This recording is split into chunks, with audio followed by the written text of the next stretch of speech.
यह प्रवचन दिनांक 26 मई 2016 को अपराह्न काल धीमावन की पूर्णिया में पूज्यपाद गुरु श्री स्वामी भगवत बाबा के द्वारा अपराह्न कालीन सत्संग में हो रहा है।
बोलिए प्रेम से श्री सद्गुरु महाराज की। धर्म प्रेम सज्जनों, माताओं एवं बहनों, अपने देश में एक कोट के महापुरुष हो गए जिनका नाम था संत दादू दयाल जी महाराज। इनकी सेवा में एक साधु रहते थे, उनका नाम था जग्गा। और समय ऐसा प्रचलन था जो साधु बनते थे उनको भीख मांग के खाना पड़ता था। और ध्यानाभ्यास सत्संग करते रहना पड़ता था। एक बात। दूसरी बात यह कि भीख मांग करके कपड़ा भी पहनना पड़ता था। उसमें अपने देश में प्राय सभी घरों में अंबर चरखा रहता। प्राय किसान लोग कपास की खेती करते थे, से रुई पैदा होता है, रुई बनता है। तो घर घर में अंबर चरखा प्राय और कपास खेती होती थी। तो अपने से सूता तैयार करती थी, अपने से कपड़ा बनाती थी। महीन महीन कपड़ा बनता था। तो सत्यानाश तो अंग्रेज ने कर दिया। फ्री कपड़ा बांटा, लोग आलस में पड़ करके कारीगरी करना छोड़ दिए। तो जग्गा उनकी सेवा में, दादा जी हमारी सेवा में थे। इनका कपड़ा फट गया था। धोती है, गंजी है, कुर्ता है, गमछा है, सब उनका फट गया था। और कपड़े का आवश्यकता उनको पड़ी तो गए खास करके सूता मांगने के लिए। एक घर में गए, टेर लगाती हैं, 2 माई सूत। देखती है माई बाबा जी आई हुई हैं, सूता मांगती है, एक पुल्ली दे दिए। तो एक पुल्ली से तो बनेगा नहीं कपड़ा। दूसरे घर में गए, 2 माई सूत, एक पुल्ली मिला, उससे कपड़ा बनेगा नहीं। एक घर में गए, टेर लगा, 2 माई सूत। तो माई देखती है, तो लाके देखती है, सही में बाबा का धोती फट गया है, कुर्ता गंजी सब फट गया है, इसको आवश्यकता है। और माई उदार हृदय की थी। देख ली, इसके बाद घर के भीतर गई। किसी बर्तन में पूरा सूता लेने लगे, जिससे कि धोती कुर्ता गंजी गमछा सब बन जाए।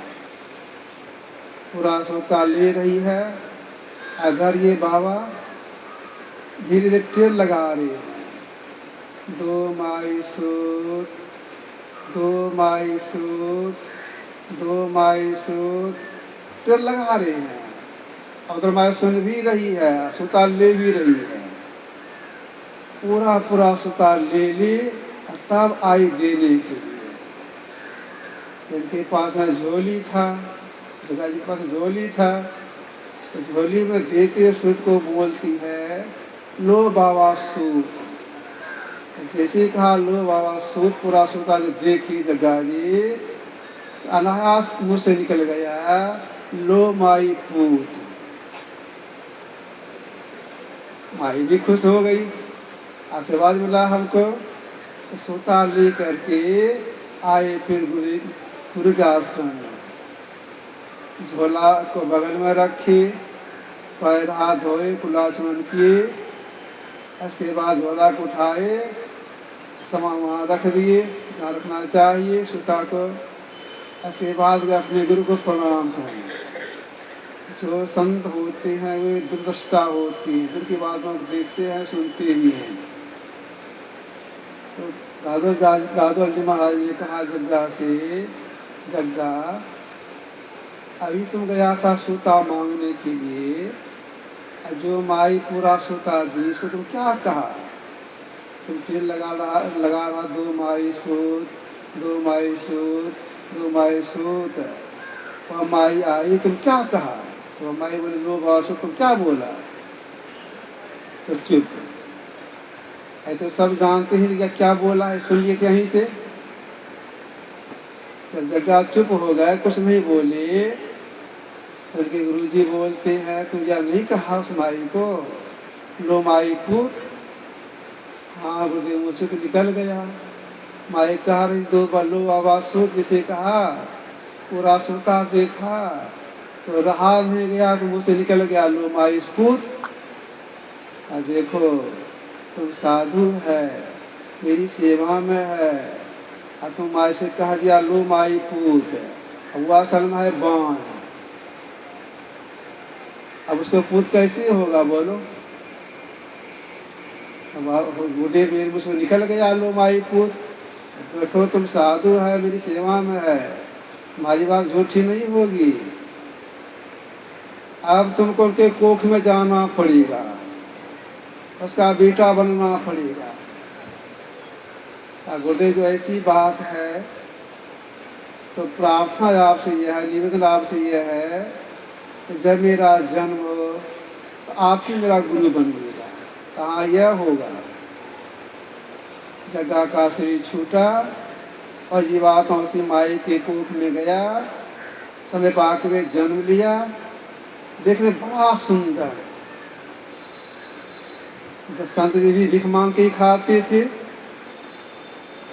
बच्चे को देखा बड़ा सुंदर है, अब नामकरण करना, उनकी माई बोलते इसका नाम रखिए, तो ये नाम रख दिए उनका सुंदर दास।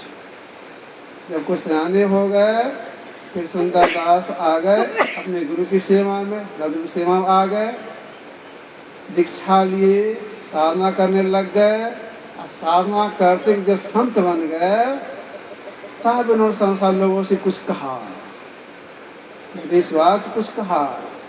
इन्होंने संसार लोगों से कहा है, जहाँ 10, 20, 50 भाई सत हो, 1000 तो लाख मांगेगी, कोटि अरब खरब असंग धरा प्रतिहोन की चाह जगेगी।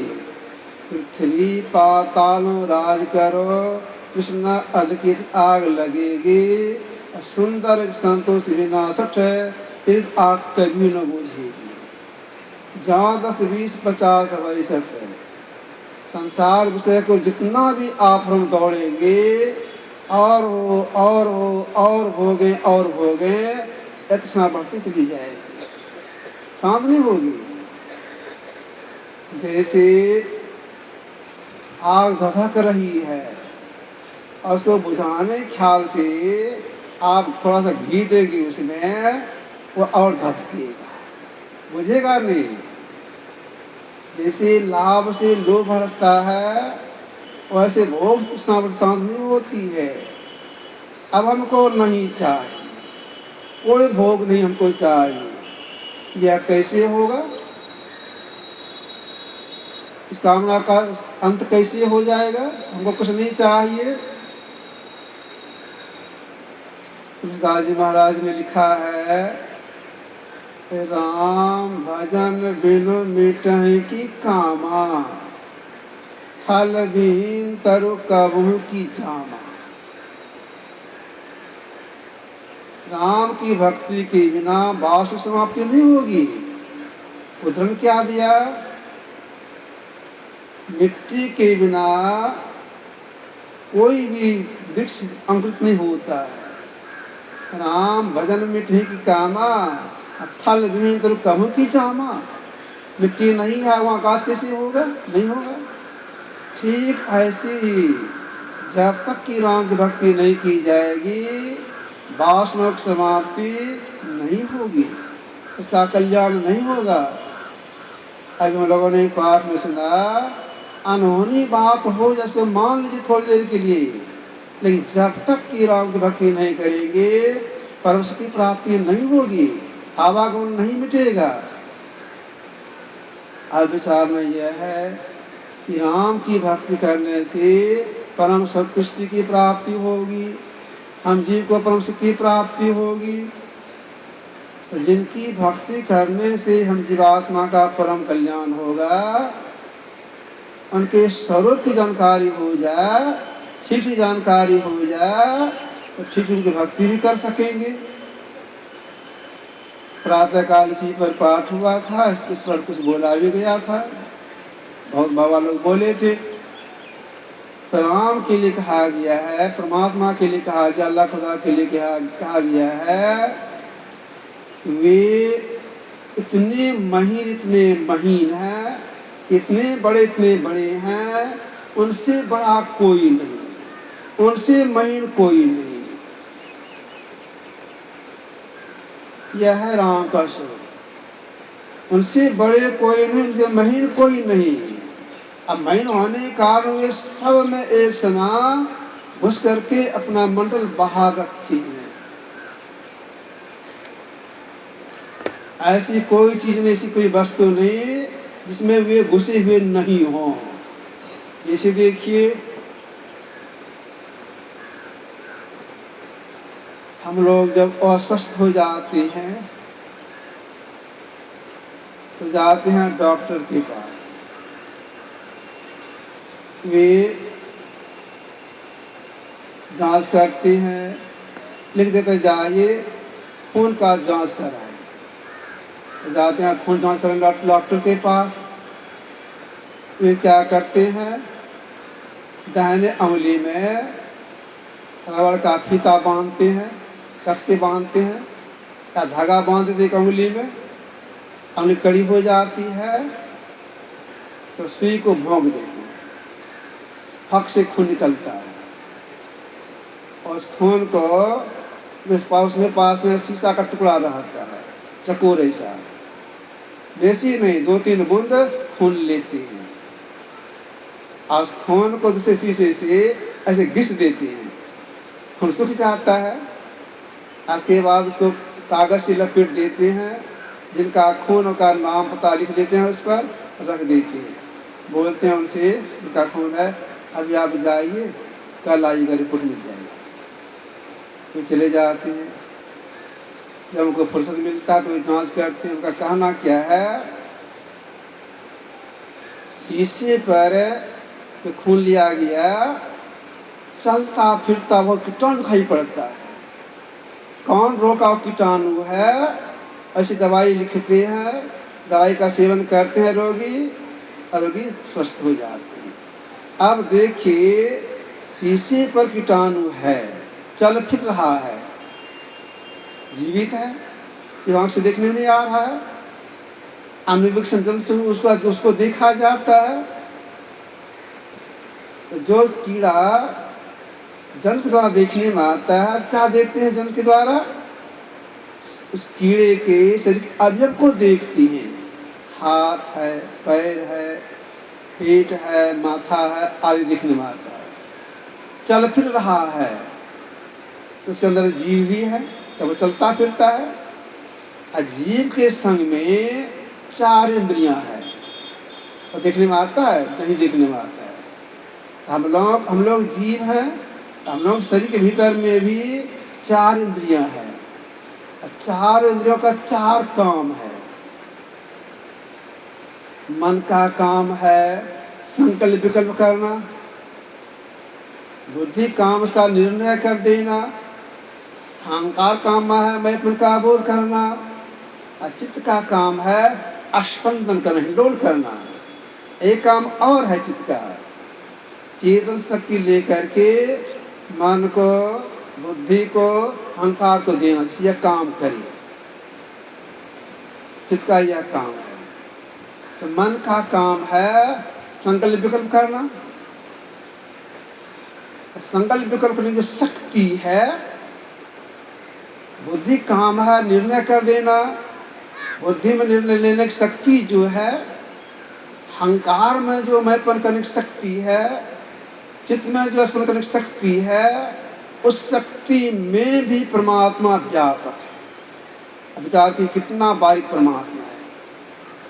मानना जो संकल्प विकल्प शक्ति है, उसको जंतु की तरह को देख सकते हैं? नहीं देख सकते हैं। उस शक्ति में भी परमात्मा व्यापक है, माने घुसे हुए हैं, उसके बाहर भी है। तो परमात्मा से कहीं भी खाली नहीं है। ऐसे की भक्ति करने से जीव का परम कल्याण होता है, आवागमन छूटता है। अब जरा विचार कीजिए, जो मन के भीतर है, बुद्धि के भीतर जो शक्ति है, उसमें व्यापक परमात्मा है, और उसे बाहर भी कितने बार उसका ठिकाना नहीं है। ऐसे परम भक्ति कैसे की जाए? भक्ति का स्वरूप अर्थ होता है सेवा। किन्हीं की कमी को पूर्ति कर उनकी सेवा कहलाती है। परमात्मा किसी की कमी भी नहीं है, आवश्यकता भी नहीं, उनकी सेवा क्या? सेवा यही जहां चल करके ऐसे परमात्मा साक्षात्कार होगा, उस ओर चलना उनकी सेवा में दाखिल है। अब विचारना यह है, परमात्मा तो महीन से महीन है, सब जगह है, सबसे समीप है, तो चलने वाली बात कहां से आ गई? तो सब सटे हुए हैं, चलने वाली बात कहां से आ गई? समीप है, जहां हम हैं वहां परमात्मा भी हैं, लेकिन हम उनको देख नहीं सकते हैं, इसीलिए चलना होता है। चलने से क्या मतलब हो गया? चलने से मतलब ये हो गया, हम जीव जब तक इंद्रियों के संग में रहेंगे, यदि परमात्मा सब समीप है, उनका दर्शन हम नहीं कर पाएंगे। इंद्र से अलग होने के लिए चलना है। इंद्र से बिल्कुल अलग हो जाएंगे, अकेले अवस्था में जीव आ जाएंगे, उनका साक्षात्कार होगा, तो उनकी सही भक्ति होगी। आज विचारना यह है, इंद्रियों से अलग होने के लिए क्या क्या करना पड़ेगा? कुल इंद्रियां कितने हैं? कुल इंद्रियां 14 हैं। 5 कर्म इंद्रियां, हाथ, पैर, मुंह, लिंग, गुदा। 5 ज्ञानेंद्रियां, आंख, कान, नाक, जीभ, चमड़ा। 4 भीतर में, मन, अहंकार। तो सर 14। इन 14 में से एक भी नहीं रहे, हम जीव बिल्कुल अकेले हो जाएं, तब जो परमात्मा जर्रे जर्रे अनुपरमाणु में है, उनका दर्शन हो।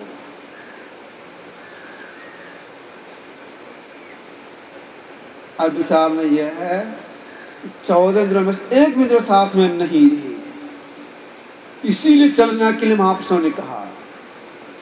तो कहां से चलेंगे? तो जो जहां रथ वहां से चलते हैं। हम जीवात्मा जागृता अवस्था में दोनों भावों के बीच में हैं। हम लोग जितने संसार पंडाल में बैठे हैं, संसार जितने भी लोग हैं, जितने प्राणी हैं, जगे हुए हैं, जगनिक अवस्था में जीवात्मा का बैठक ठीक दोनों भावों के बीच में। अब यहीं से इंद्र छूटने के लिए चलना होता है। और चलने वाला ज्ञान जो मनुष्य में जीवात्मा उसी को है, उसी को होता है।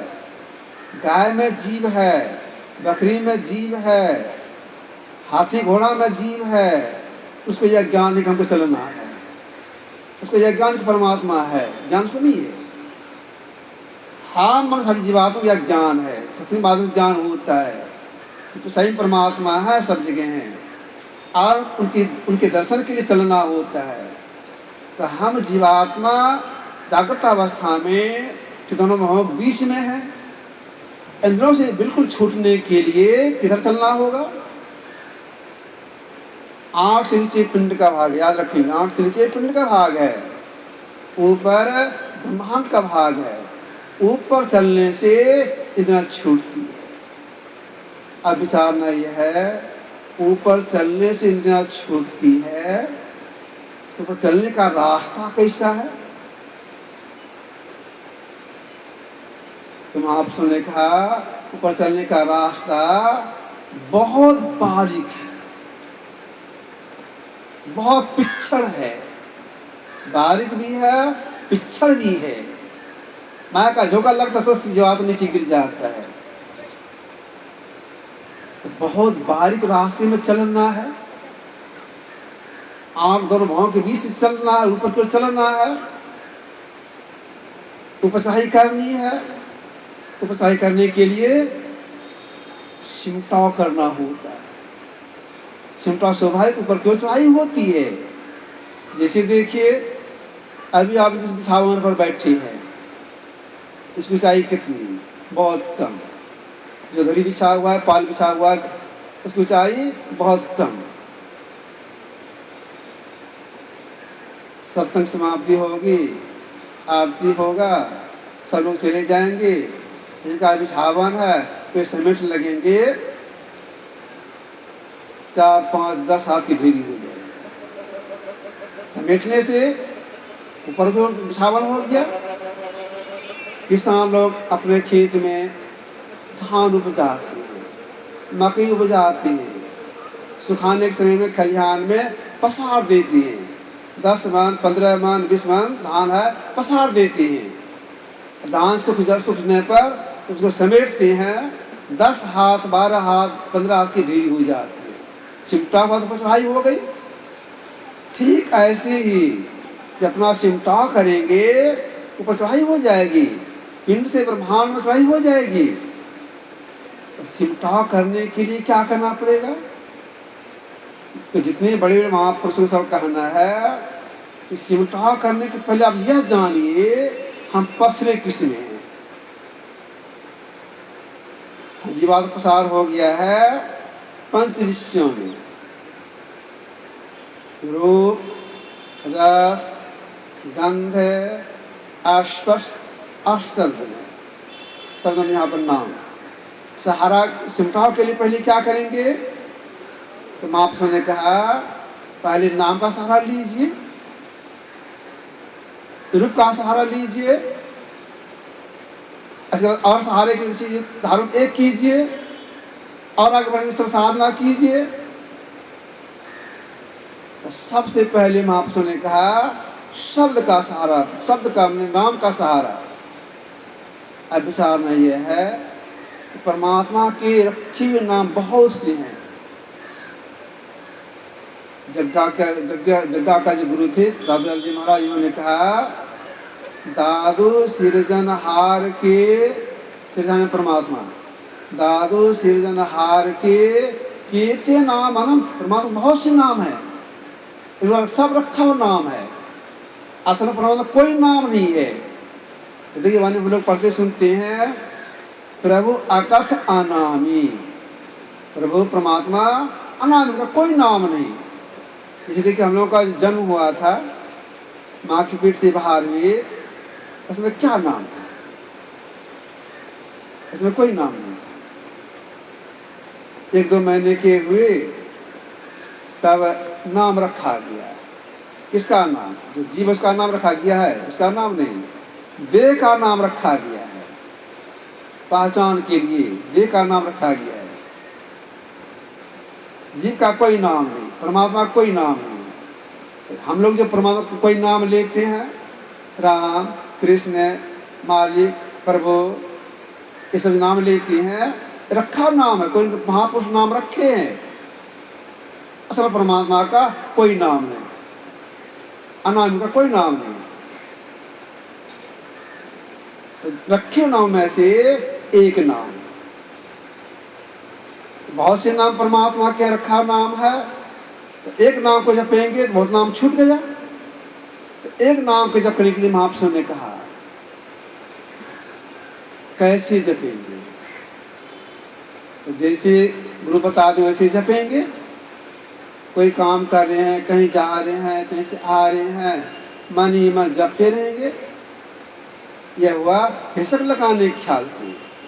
लेकिन अंदर में चढ़ाई हो जाए, चलना हो जाए, इसके लिए एकांत आसन बैठेंगे। महापुरुष बताते एकांत में बैठिए, जिसमें ज्ञान रखते हुए बैठिए, बैठने कला से बैठिए। बैठने कला यह है पीठ का रीढ़, गर्दन, सिर एक सीध में रहे, सीधे बैठिए, हिलडोल नहीं कीजिए, आंख को बंद कर लीजिए, मुंह को बंद कर लीजिए और मन ही मन जपिए। मन भाग जाए तो जप लगाइए, मन सबका भागता है। तब साहब ने कहा सब काहू को होत है तन मन पसरे जाए। प्रारंभ सबका मन भागता है, चाहे गृहस्थ आश्रम में रहने वाला हो या सन्यासी आश्रम में रहने वाला कोई भी हो, सबका मन भागता है। अब आप कहेंगे मन क्यों भागता है सबका? इसलिए मन भागता संसार की ओर है कि हम जीव सृष्टि काल से अनेक शरीर धारण करते छोड़ते आ रहे हैं। तो जिन जिन शरीरों में गए, यही मन साथ में था, बुद्धि साथ में था, चित्त साथ में था, अहंकार साथ में था। जो जो कर्म किए, मान लीजिए कर्मानुसार सिंह शरीर में गए हो, जंगल में रहते होंगे, उसमें जो कर्म बना वह संस्कार पड़ा हुआ है। मान लीजिए कर्मानुसार बंदर झोली में गए हो, तो बंदर शरीर में जो कर्म हुआ वह संस्कार पड़ा हुआ है। सांप झोली में गए होंगे, वह संस्कार पड़ा हुआ है। मन तो वही है। यही कारण है जब जब करने के लिए बैठते, ध्यान के लिए बैठते हैं, मन संसार विषय की ओर भाग जाता है। यही कारण है। तो अनेक शरीर धारण करते छोटे आ गए मनुष्य शरीर में। आयुष्य में मन का संभाल करना है, मन से काम लेना है, इसके द्वारा सिमटा करना है, ऊपर की चढ़ाई करनी है। यहाँ पर साधक को, कल्याण चाहने वालों को पुरुषार्थ करना पड़ता है। पुरुषार्थ के पीछे पीछे भाग चलता है। तो पुरुषार्थ करेंगे नहीं, सफलता मिलेगी नहीं। पुरुषार्थ क्या करना है?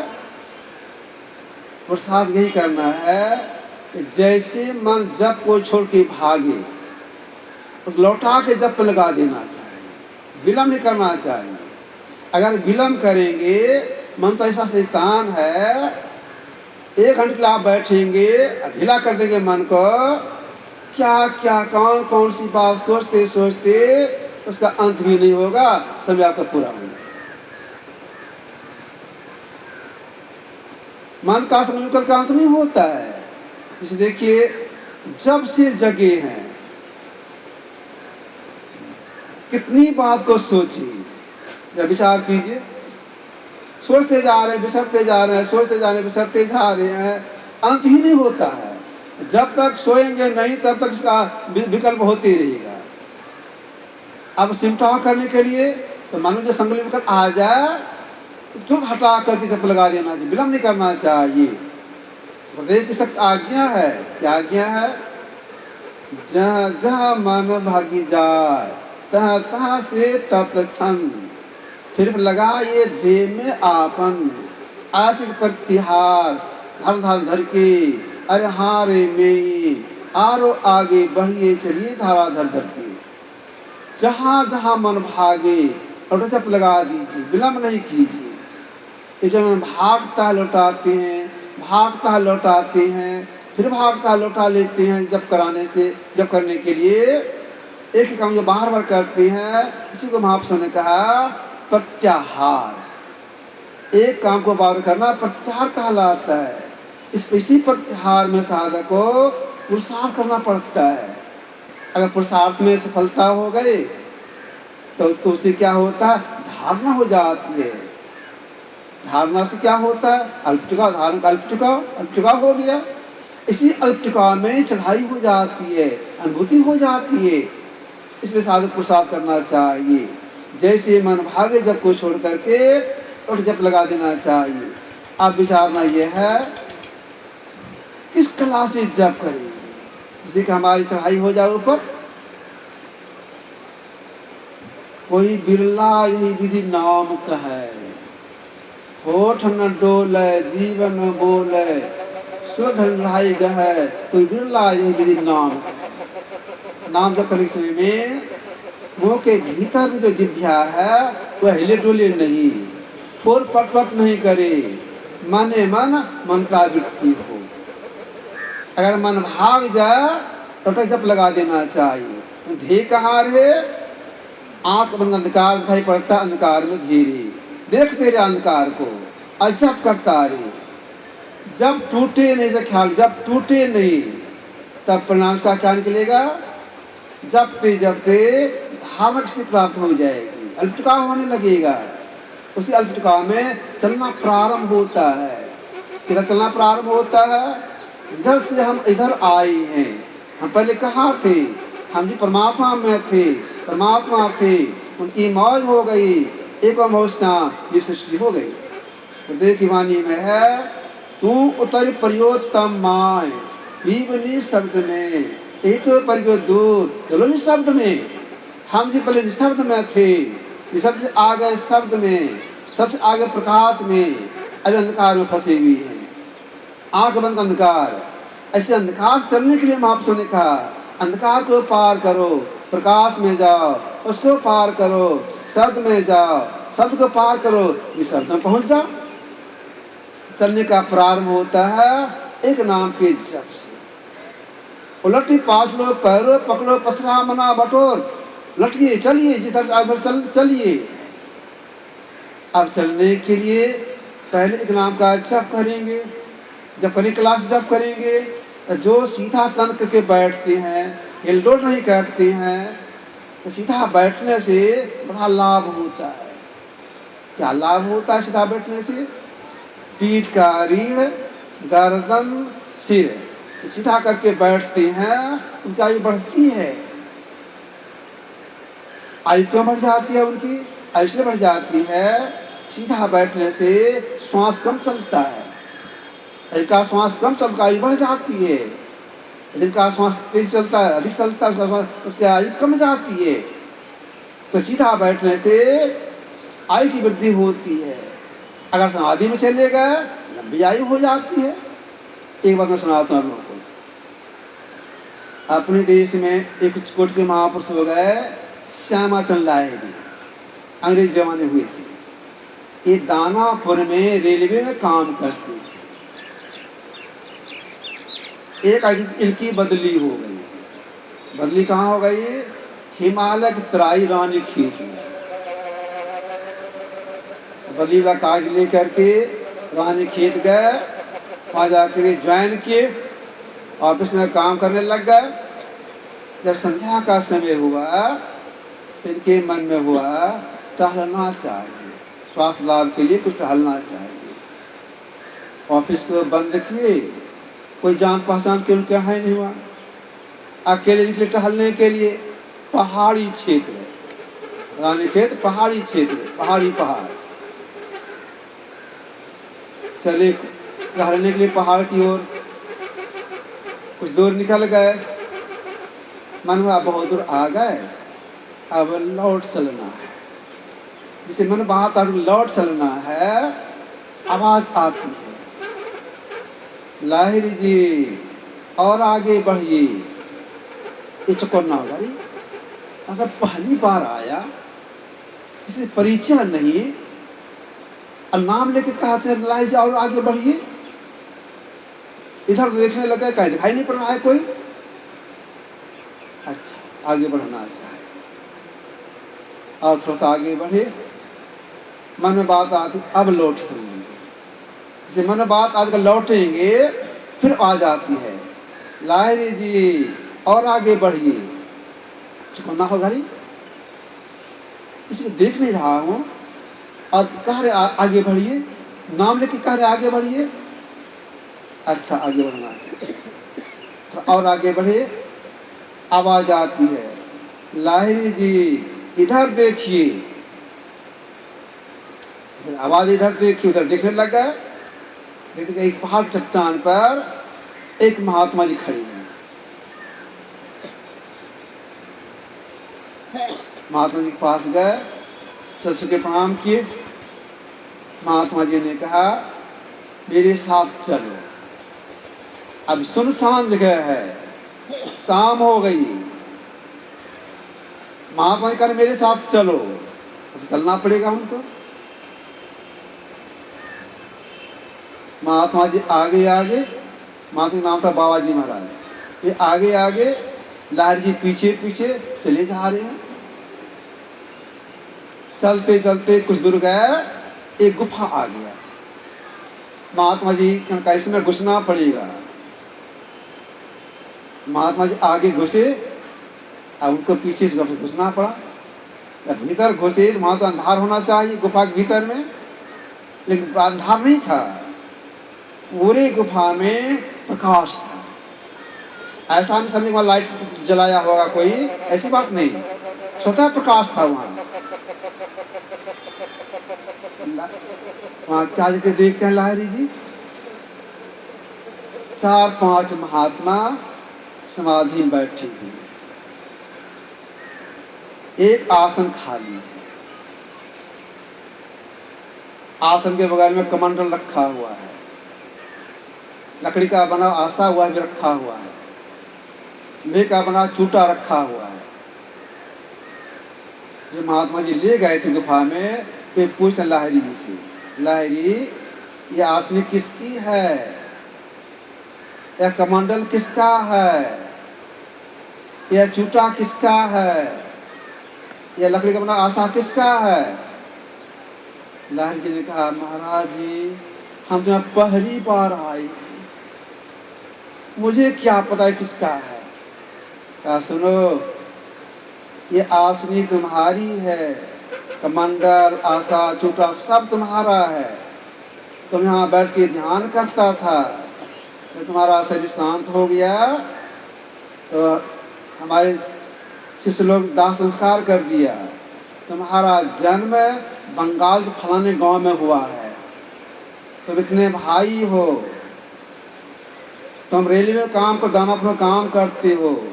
मेरी प्रेरणा से तुम्हारी बदली हुई, मेरी प्रेरणा से तुम आया टहलने के लिए, तब मैं तुमको आया है लेकर के यहाँ से दिखाने के लिए, यह तुम्हारी है।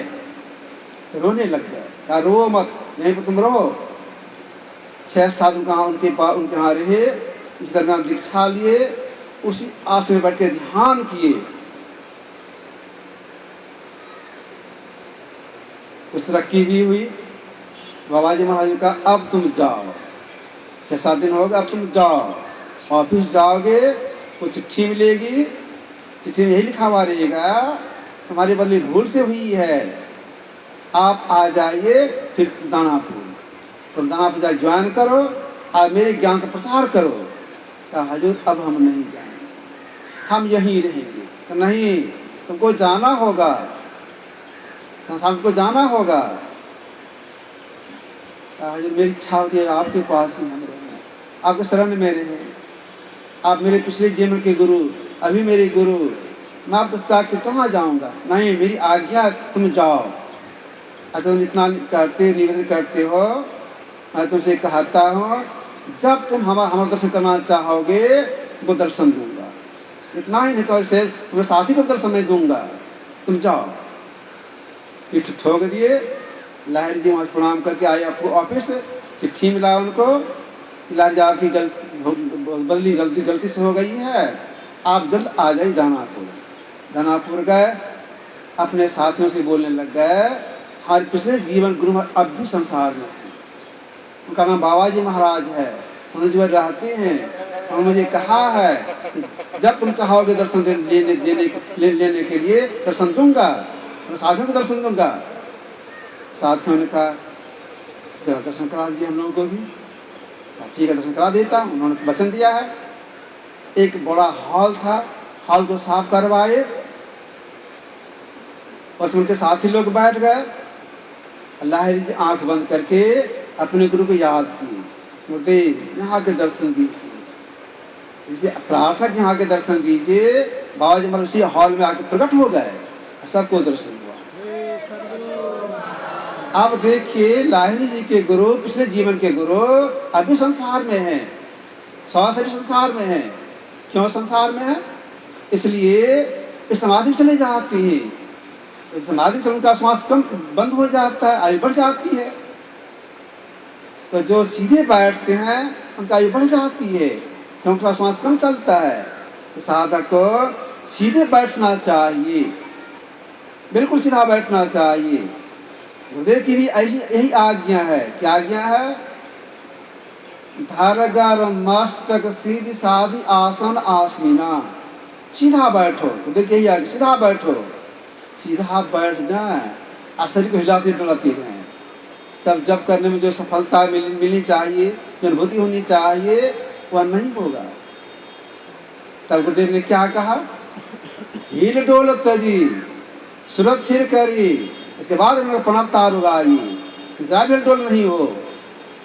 मोटा मोटे हम लोग इस पर विचार करें, एक बाल्टी पानी लेना, बाल्टी साफ, पानी साफ, और उसमें दाहिना हाथ घुसा दें या बायां हाथ घुसा दें, और पानी को खूब जोर से हिलावें, कभी बाईं ओर कभी दाईं ओर, बाईं ओर कभी दाईं ओर, खूब हिलावें। पानी हिल रहा है, अच्छा अपने चेहरे देखने में साफ साफ दिखाई नहीं पड़ेगा। जब तक पानी हिलता रहेगा चेहरा दिखाई नहीं पड़ेगा। बाल्टी से हाथ को निकाल लेंगे, पानी स्थिर हो जाएगा, तब जो देखेंगे बाल्टी के अंदर में साफ साफ चेहरा दिखाई पड़ेगा। ठीक ऐसे ही सिर्फ जरा भी हिलडोल नहीं हो, आंख बंद करके जप करने से अंदर चढ़ाई होती है, उस चढ़ाई में अनुभूति भी होती है। तो एक नाम का जप पहले करने के लिए महापुरुषों ने कहा, अच्छा लगने लग जाए छोड़ देना चाहिए। किसी में लगे रहेंगे, जो परमात्मा मन का जो संकल्प विकल्प है, उस संकल्प विकल्प के भीतर जो शक्ति है संकल्प करने की, उसमें जो व्यापक है वह तो सही होगा, क्योंकि संग में रह कर जप कर रहे हैं। एक नाम का जप करना चाहिए, छोड़ देना चाहिए, प्रारंभ साधना है। इसके बाद और आगे बढ़ने के लिए और चिंता हमारा हो जाए, इसके लिए गुरु जिनका ध्यान करने के लिए बता दें, उनकी रूप का ख्याल करना चाहिए।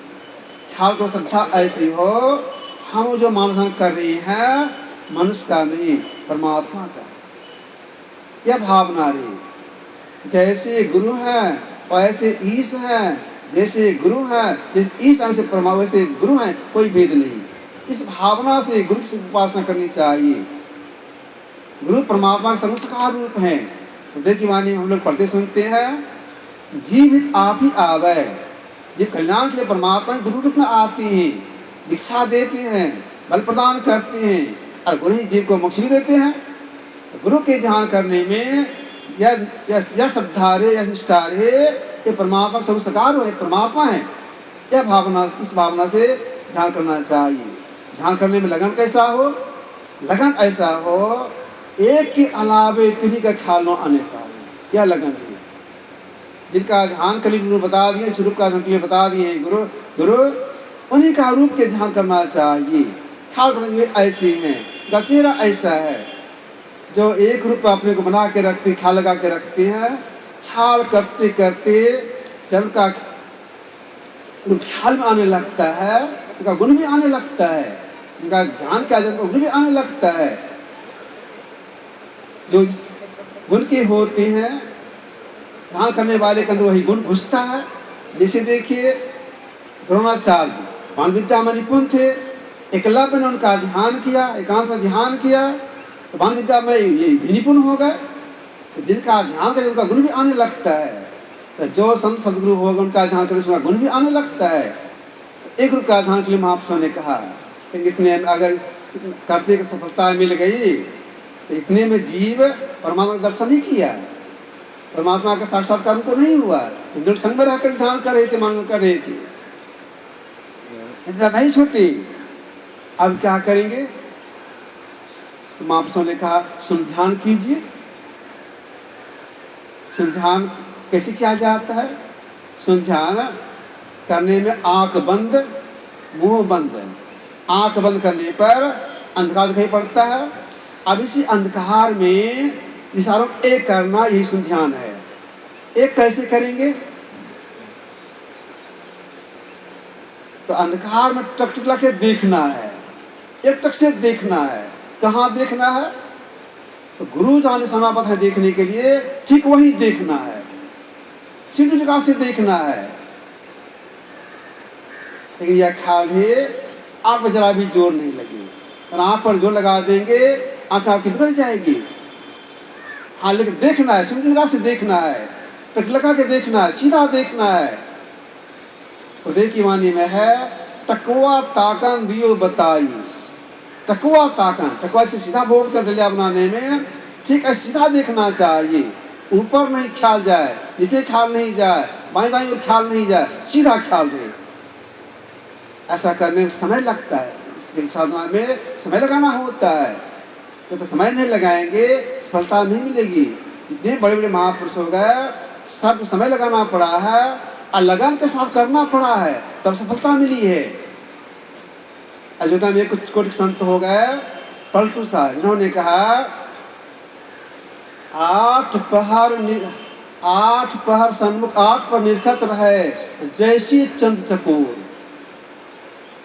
चकोर एक पक्षी का नाम है। पक्षी चंद्रमा को देखता है और पलक देखता है, पलक को नीचे नहीं गिरने देता है।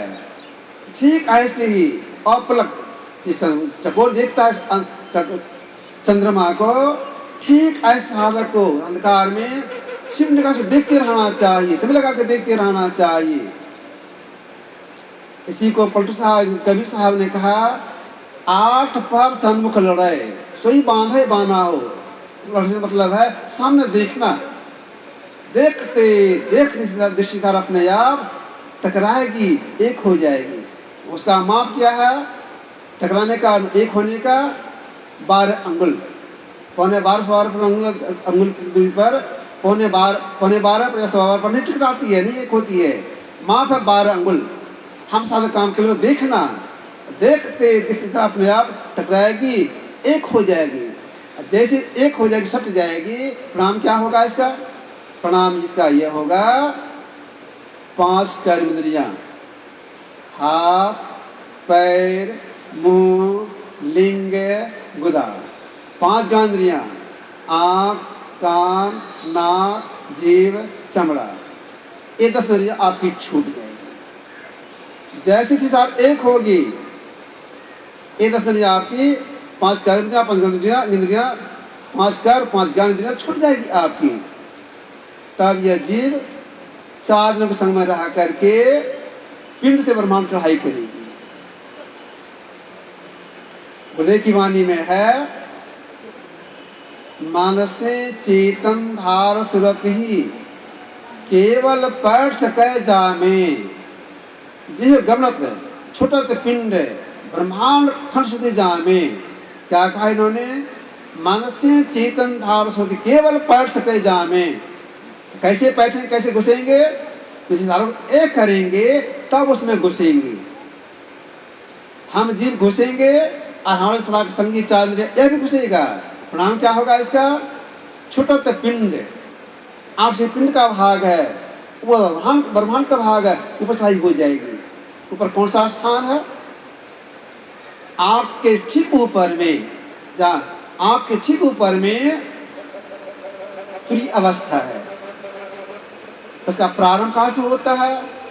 उसका प्रारंभ बताया गया आज्ञा चक्र से, इसकी समाप्ति कैबल में जाकर के जैसी दिशा सटती है, जीव 4 संग में रह करके अवस्था में प्रवेश कर जाता है, उनकी 3 अवस्था छूट जाती है। तो जब समझ गुस्से आता है, प्रणाम क्या होता है इसका? प्रणाम इसका यह हो जाता है जीव की दृष्टि खुल जाती है। दिव्य दृष्टि से जो परमात्मा मन के वासना के भीतर में व्यापक है उसको नहीं देख सकता है। दृष्टि वाला देखने नहीं आता है। दिव्य से परमात्मा की सूक्ष्म देखने में आती है। परमात्मा को देखने की आत्म दृष्टि चाहिए। अब आप दृष्टि प्राप्त करने के लिए क्या करना पड़ेगा? आप दृष्टि प्राप्त करने के लिए गुरु की शरण जाना पड़ेगा। अगर कोई यह सोचे बाहर कितना गुरु की शरण में जाएंगे, विद्या अध्ययन करेंगे और कुछ करेंगे, परम प्राप्ति हो जाएगी? तो नहीं होगा।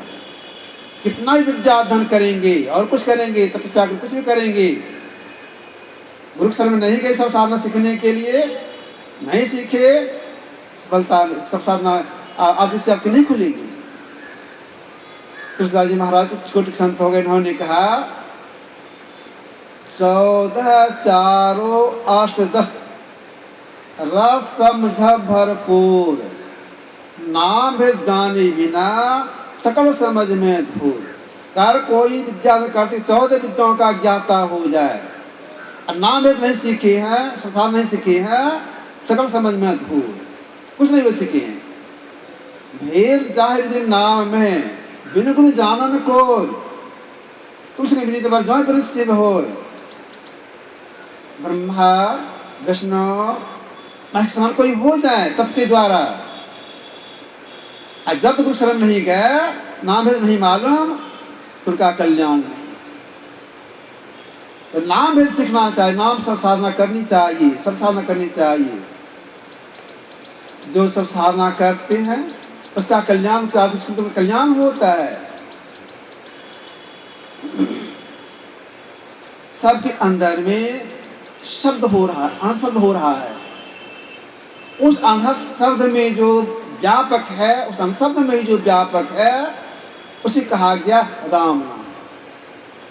उसी से सारी सृष्टि बनी है, उसी शब्द से सारा सृष्टि, सारा संसार कायम भी है।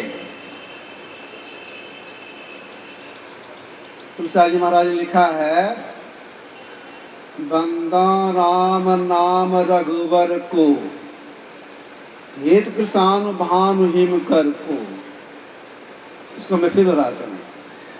बंदा राम नाम रघुवर को, मैं राम नाम को प्रणाम करता हूं। क्यों प्रणाम करता हूं? कहा आगे कड़ी में, हेत कृषानु भानु हिम कर को। हेत कृषानु भान हिम कर को। कृषानु का अर्थ होता है अग्नि, भानु का अर्थ होता है सूर्य, हिमकर का अर्थ होता है चंद्रमा। तो कृषानु का अर्थ हुआ अग्नि। अगर अग्नि एकाएक लुप्त हो जाए, गर्मी लुप्त हो जाए, तो कोई आदमी बचेंगे? कोई आदमी नहीं बचेंगे, सृष्टि समाप्त। प्रहलाद जी विद्वान संत, इन्होंने कहने की कला का बहुत अच्छी है। इन्होंने कहा, हेत कृषाण, किसानों से आप रो निकाल दें, क्या हो जाएगा? वो हो जाएगा किसान। किसानों का अर्थ अग्नि नहीं होगा। भानु, भानु का अर्थ सूर्य। सूर्य कहा गया है अग्नि का भंडार। अगर सूर्य लुप्त हो जाए, संसार रहेगा? संसार नहीं रहेगा, संसार विनष्ट है, वो नष्ट हो जाएगा। तो भानु से केवल आकार निकालना है, हर जगह भानु, भानु का सूर्य नहीं होगा। हिमकर का अर्थ होता है चंद्रमा। चंद्रमा का गुण है वनस्पति को पुष्ट करना। हिमकर से मोह निकालते हैं, हर जगह हिकर, उसका अर्थ चंद्रमा नहीं होगा। तो राम नाम जो है, सार शब्द जो है, अग्नि, सूर्य, चंद्रमा का अस्तित्व रखने का कारण है। ऐसे ये निकल जाए, अग्नि समाप्त, सूर्य समाप्त, चंद्रमा समाप्त, संसार समाप्त। इसलिए राम नाम को मैं प्रणाम करता हूँ। राम नाम मैंने आदि सद, सार सद, इसको महापुरुष स्फोट उसकी प्रणध्वनि कहा। अगर यह शब्द मिल जाए, इसकी पकड़ हो जाए, तो जीव की आत्म खुल जाए, तब जी का परम कल्याण। तो यही काम करने के लिए महापुरुषों ने कहा। तो संत मत में परम कल्याण के लिए ये 4 साधनाएं हैं। एक नाम का जप, एक रूप का ध्यान, शून्य ध्यान, और अंत में है सद साधना। इन सभी साधनों में सफलता मिल जाए, इसलिए जितने बड़े बड़े महापुरुष हो गए, सबका कहना है भाई इसके लिए आपको सदाचार, शिष्टाचार, सुचाचार, तीनों को साथ लेकर चलना होगा। सदाचार कमी रहेगी, शिष्टाचार कमी रहेगी, सुचाचार कमी रहेगी, तो जब तक करने सफलता नहीं मिलेगी। सदाचार का पालन करना चाहिए, शिष्टाचार का पालन करना चाहिए, सुचाचार का पालन करना चाहिए। इसकी जानकारी सत्संग से प्राप्त होता है। सत्संग कहा गया है ज्ञान यज्ञ। पहले के राजा महाराजा लोग अश्वमेध यज्ञ, वाजपेयी यज्ञ और क्या क्या करते थे। उसका संस्कार पड़ता था स्वर्ग में जाने का। यह है ज्ञान यज्ञ। इसका संस्कार सीधे पड़ता मोक्ष जाने का। तो कल और आज सत्संग हुआ, यह ज्ञान यज्ञ। इस ज्ञान संस्कार तो मोक्ष जाने का। जो ज्ञान यज्ञ करते हैं या सार्वजनिक से प्रदान करते हैं, उन्हीं के लिए कहा गया है का जीवन कृथा स्वरूप है। वही भागशाली हैं। कौन? जो ज्ञान यज्ञ में सहयोग करते हैं, ज्ञान यज्ञ करते हैं। इसे हम लोग अभी सत्संग कर रहे हैं। ऐसे ही जन्मेजय राजा सत्संग करवा रहे थे। मुख्य वक्ता उसमें थे सुखदेव मुनि। सामने ठीक मंच के आगे में राजा साहब बैठे हुए थे और प्रजा लोग बैठे हुए थे। सुखदेव मुनि ने जन्मेजय को लक्ष्य करते हुए कहा, तेस भाग्य मनुष्य कृतार्था निश्चय स्मिरन्ति स्मिरारयन्ति हरिनाम कलिजुगे। हे राजन, इस कलि काल में जो सत्संग करते हैं, कराते हैं, उन्हीं का जीवन कृता स्वरूप है, वही भाग्यशाली है। तो कल और आज सत्संग हुआ, यह ज्ञान जग। इस ज्ञान जग में जो कुछ सहयोग प्रदान किए हैं, तन से, मन से, धन से या वचन से बहुत पुण्य का संचय किए हैं। मैं गुरुदेव से प्रार्थना करता हूँ कि सबों के लिए सबों का आध्यात्मिक विकास हो, इसके साथ साथ बहुत मृत्यु भी हो। यहाँ का सत्संग संपन्न हुआ, तो यहाँ की सेवा थोड़ा रखा। बोलिए प्रेम से श्री सद्गुरु महाराज की। अच्छा है जी, मैं घर के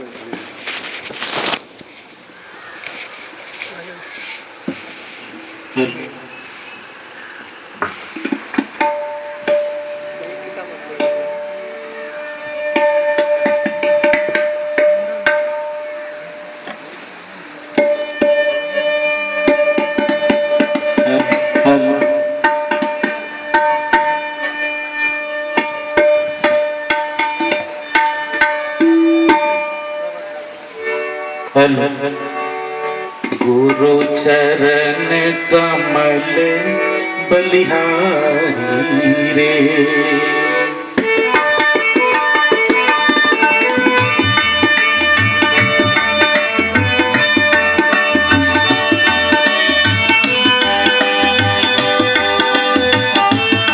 ताली बजा के सभी लोग मेरे साथ गाएंगे।